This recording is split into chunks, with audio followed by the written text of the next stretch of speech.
We sometimes spend a good deal of time with someone. And then one day we finally come to realize that we do not even know the person we've been spending so much time with. If you would like to receive more stories, please click on the bell icon and subscribe to our channel. The name of my ex-wife was Stella and she was 32 years old, and my name was Rod and I was 34 years old. There have been 6 years of marriage between us. It was on a beach that we met. I went along with my friends to enjoy the holiday with them. And I also saw her with a kid who was playing here with her. I have to be honest and say that she looked very gorgeous in the black bikini on that particular day. It was impossible for me to resist the urge to reach out to her and talk to her. As soon as I saw her, as soon as I got there, I started talking to her. It was a pleasure to meet her and I had a short conversation with her. Initially, I thought that kid was her brother. Or something like that. However, when I found out that it was her son from her previous relationship, I was horrified. Not that her marriage to him had ended, she was divorced from him. When I asked her if she liked scuba diving, she replied that she did. As she said, she liked a lot about it. She got a little frightened of it over time. My encouragement for her was to tell her that I was going to teach her scuba diving. If it was okay with her, that's absolutely fine with her. She said her first step is to get in water for the activity. After she practiced for half an hour, she became a bit better as it is. The half hour went on. Actually, she was just afraid of water. And as soon as she saw me alone with her, she was relaxed. I simply told her that she should concentrate on what I told her anyhow. From this point on, I tried my best to be her friend, and I've been successful in doing so. In the aftermath of getting out of water afterwards, she thanked me for my help and we had some drinks together. It was a great experience with her. She told me that she was working as a consultant for a private firm and that she was earning quite a bit of money. That was a fishing business that I was running at the time. My attachment to her child also grew over time at the time. He was just 6 years old. Occasionally I would go to her house and we would have a lot of fun together, playing games, watching movies and doing everything else that is entertaining is something we enjoy. Every weekend, I always visited their house to spend time with them due to the fact that I had to bring the kid with me to the park or anywhere he liked to play or spend time. All of this was greatly appreciated by Stella. On one occasion, I was sitting on the couch and she came to me. Kevin was playing in front of us as she sat there holding my hand. She told me that everything in her life had changed as soon as I appeared in her life. She said it was all due to you that Kevin also started staying happy, and he was able to do this because of me taking my hand. She said that she believed that I would make a good father of Kevin. In that moment, I felt as if she was indirectly targeting me. There is no doubt about the fact that we are in love with each other, but we have not expressed it until now. We have now had a clear understanding of what was happening after a long discussion about it. We were finally able to make a decision and get married in order to meet my parents with Stella and Kevin. I arranged a meeting between them. Additionally, my parents were very comfortable with her as well. There was no problem with the son and they were much open-minded than people who made problems with the son. Therefore, there was no problem with that. In short, we got married and started a whole new chapter in our lives together. There was a lot of hope in us that thing would be more exciting for us after marriage. And it was true. In the end, there was a great deal of happiness among us all. As a father, I had a very strong attachment to Kevin, even though I wasn't his biological father. I always loved him like a son that I had raised myself. There was nothing better than our sex life together. Each and every night. She makes me crazy with her hotness. As a couple, we were fully satisfied with each other. There was no complaints from our side. In the blink of an eye, time passed by, and after 2 years, she became pregnant with our first child.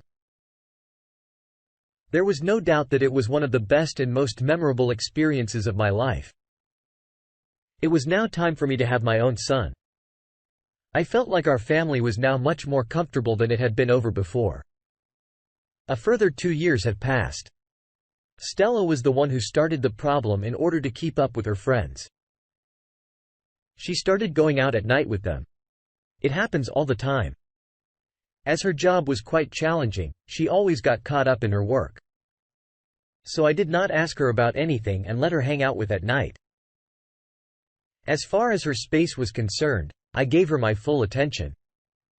However, it was getting worse and worse every night. Now, in spite of my best efforts, I was not able to spend time with her. I asked her one day why she always hung out with her friends and doesn't give me any time during the night to be with me. The answer I've received from her was very strange. She stated that she enjoyed the company of her friends more and that she found me a bit boring. Now, in response, I asked, what should I do next? As she awkwardly stood there, she said nothing at all. My next question was to ask her about her friends, and she told me these are 3 girls who are all single and they all live in the same house. I asked her, "You're the only woman in the group who is married. Is it wrong?" If she said to me. I said no, it is not wrong. But I found it a little strange that you are only married, 1 out of the 4 of you, while the other 3 are single individuals. Please keep in mind that your status is not single at the moment. Obviously, I know I'm married. She said at the moment, I was just thinking and I was aware of the way in which single girls spend their nights in general. It was not their responsibility to take care of anything else. And they were able to enjoy their lives in a versatile manner. There was simply a fear that I was going to lose her. However, the next day I passed my parents' house on the way back home. It was therefore necessary for me to go see them. I then discussed all of this with my mother about all of this. It's okay. She said it's not a big deal to hang out with me. Then I told her that the rest of her girls are not married later on. She told me that it was strange and that I should keep an eye on her even if she was acting strangely in the same way I did the same thing. In addition to that, I had the access of her mobile computers and everything else that she used with. The passive time. She always spends time with her girlfriends and the number of hangouts increased with each passing day. Even she does not take care of her children. There were times when I followed her and it turned out that she was really going out with her friends. In spite of this, I still had some doubts in my mind about the whole thing. It was impossible for me to understand what she was doing. As I checked her emails after 1 week, I found that there was a payment confirmation of the debit card details about shopping for lingerie from the Black Friday sales. It is my understanding that the payment was made on 12th August and I was checking it on the 19th of August. As a matter of fact, I thought it was extremely strange since she had all those dresses and I did not see her wearing them. There were a lot of questions that arose in my mind. At the time in the beginning, I had doubts about her, and now that it was clear that she was doing something very bad. As soon as I woke up in the morning, I called one of my friends and asked him for a contact number of a private investigator as he had some connections to them for his personal work. His background is that he was a bit hesitant to trust one of his employees for doing fraud in his company, which led him to hire a private investigator, brought some evidence that showed that it was he who was responsible for the fraud.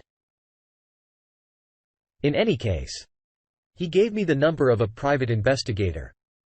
My first step was to contact him and set up a meeting in my office. He came and I showed him a picture of Stella and all the details about her work as well as the other important information in reaction to my concerns. He started investigation. And after a few days he called me and told me that my doubts were true. And he was currently investigating. During the course of his investigation, he saw her extraordinary activities and he had gathered all the evidence to show me. He came over to me and handed me a flash drive. When I checked the drive, I found that girls were dancing on the floor while she was kissing the man in the corner. My world was turned upside down. When I heard the news, there was no way I could even think of it. There was a lot of crying that I did when I got home.